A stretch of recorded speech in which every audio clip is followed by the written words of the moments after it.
I want to get to first Luigi landing in New York. Much fanfare with his arrival in New York, as you know, extradited from Pennsylvania, where he was apprehended. Luigi Mangione, the suspect in the killing of the United Healthcare CEO, Brian Thompson. He'll appear in federal court this afternoon. He faces 4 federal counts in connection with the death.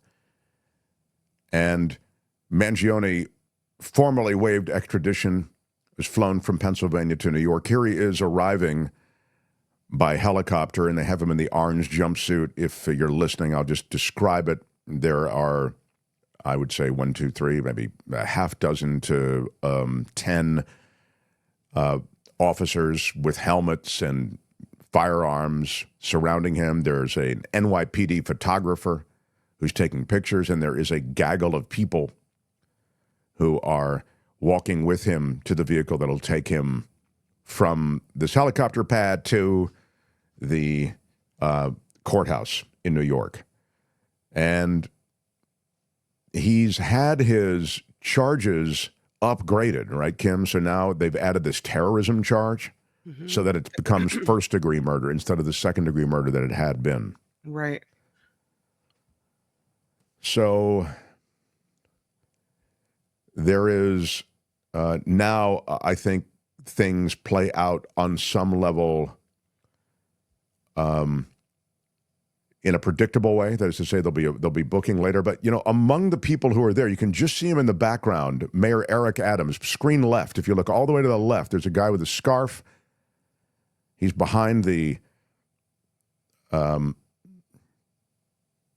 officer with a weapon.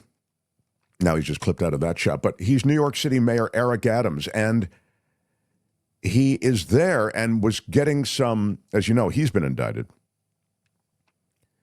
And he was getting some grief about being there at Luigi's arrival. And he said he was hoping to present an image of leadership when he joined law enforcement, escorting Luigi Mangione from the helicopter that carried him to New York. It just seemed like he really wanted his picture taken. Yeah, I agree with Kim. It seems as though, you know, that was a photo op type thing. Yeah. We wanted to personally be here to show the symbolism of leading from the front, Adams said. He acknowledged some people who have appeared to cheer on Mangione's alleged allegations, saying their support is, quote, vile and, quote, sends the wrong message as gun violence is being used to terrorize American communities. You're celebrating using violence to solve an issue. Yeah, look at all those people. Yeah, it's pretty extraordinary. There's a great picture. Thank you, Albert. That is Mangione being taken into custody. That's a wild picture for a lot of reasons. What a perfect picture. I think that's the mayor right to the left of Mangione. You can kind of see him. Yeah, right in between those two. Yeah, there you go. Right over Mangione's. Make sure you get your picture in there. Over Mangione's right shoulder as we look at him, his left shoulder as we look at him. Yeah, exactly. That's him. So, well, you know, we've been over and over this, but there's still many who don't believe that Luigi actually pulled the trigger. There's also a cult of support around Luigi. He has the funding apparatus in place to help him with his defense. We've told you before, the attorney that is defending him has been on this show before. And there are some defense options. I mean, an acquittal doesn't seem like it's in the offing, but nonetheless, this situation will be prosecuted legally in ways that maybe still offer some wiggle room to defense. And we'll talk to David Katz about that in hour 2. But Luigi Mangione booked in today. So thank you, Albert. Good update.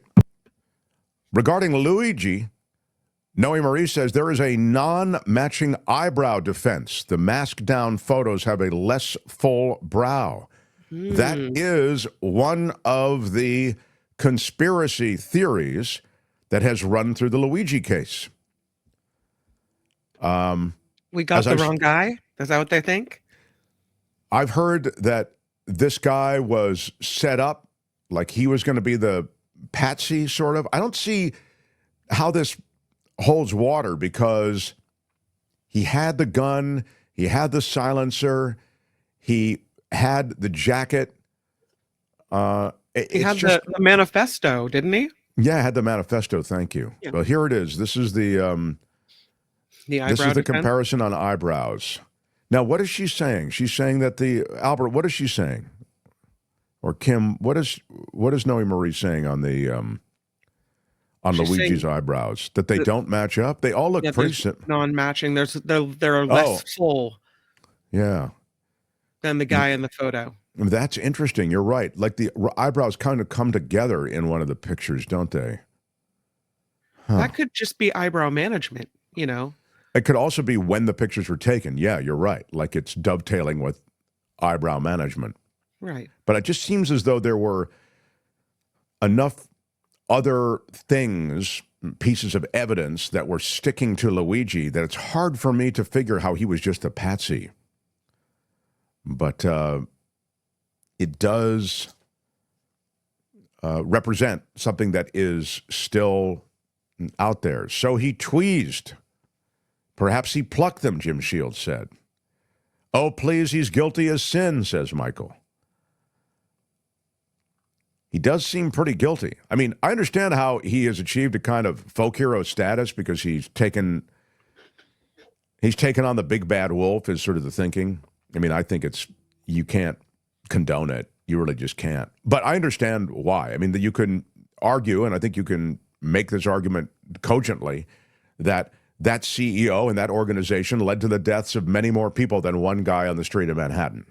That they refused coverage that essentially created situations by which people would lose their lives because they couldn't get life-saving procedures or medications. So I get how you get there. There is the disparity that they're noting in the eyebrows. If you want to subscribe to that theory, there is the photo that will help you do it. Will there be a Luigi movie? Well, Michael is asking. Many Luigi movies. Well, there's already one Luigi movie, and that is from Alex Gibney. Does everybody know who Alex Gibney is? He's one of the great documentary filmmakers, and he did, Google him, and you'll see he did everything from, what was the movie that, The Smartest Men in the Room, the Enron movie? He did that. He did Google it. He did Going Clear, the Scientology movie. He did an incredible film called Restrepo, which was about being in Afghanistan at a forward outpost in Afghanistan. The outpost was called Restrepo.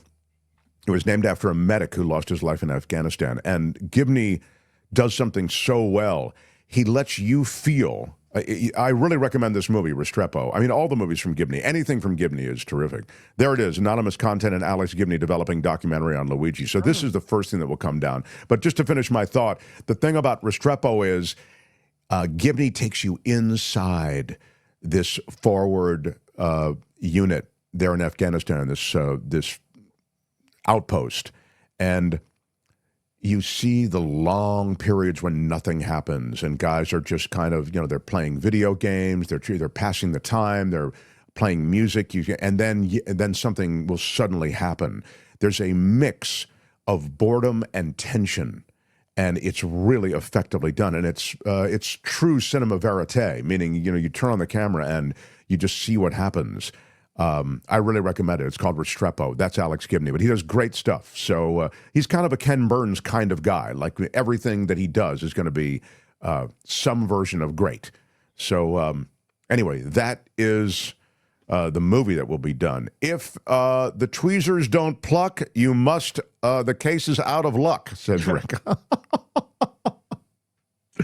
All right.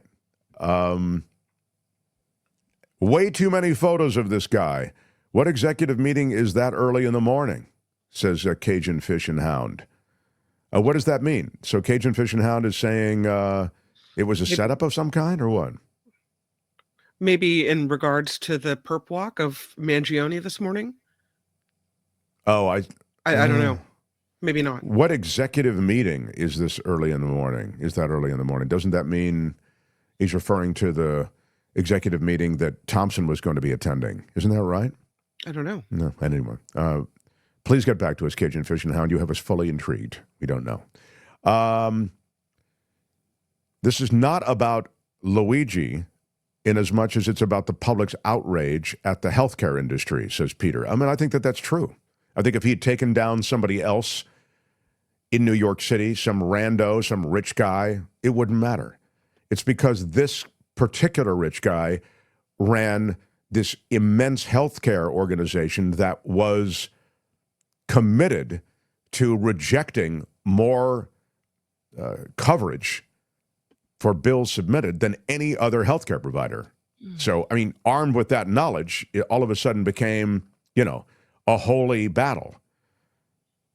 But I think the comment was asking what meeting was the UHC CEO going to that early in the morning. It was a shareholders meeting. It was wasn't it? It was a... Yeah, there was something about, it was a finance meeting, I think, of some type. I thought it was an investors meeting. Yeah, mm-hmm. Here it is. The meeting was an investors meeting. Thank you. Yeah, mm-hmm. Yeah. So, and by the way, not for nothing, your CEO is just gunned down in the street in front of the hotel in which you're having a meeting. And you still go on with the meeting? That's amazing to me. It's really important. Anyway. Yeah, this is interesting. Peter says, it's amazing how much Luigi is getting attention for offing a CEO of UHC versus law enforcement caring about Sandy Hook or Uvalde. And there were little children that were murdered, nothing done. Well, I said it at the time after Sandy Hook. I said, if we can't get any kind of legislation and moderation of the gun laws in this country after this, it will never happen. And it hasn't. And it won't. There is baked into America a fetishized relationship with firearms. That's just a fact. I mean, you can't tell me after Sandy Hook that you shouldn't have done something. So I agree. And also, Spencer says Luigi is hot. Well, hi, it's Mark, and I thought that was great. Hit the notification bell. You'll know whenever there's a new video being dropped, and please subscribe to our channel to help us save the universe.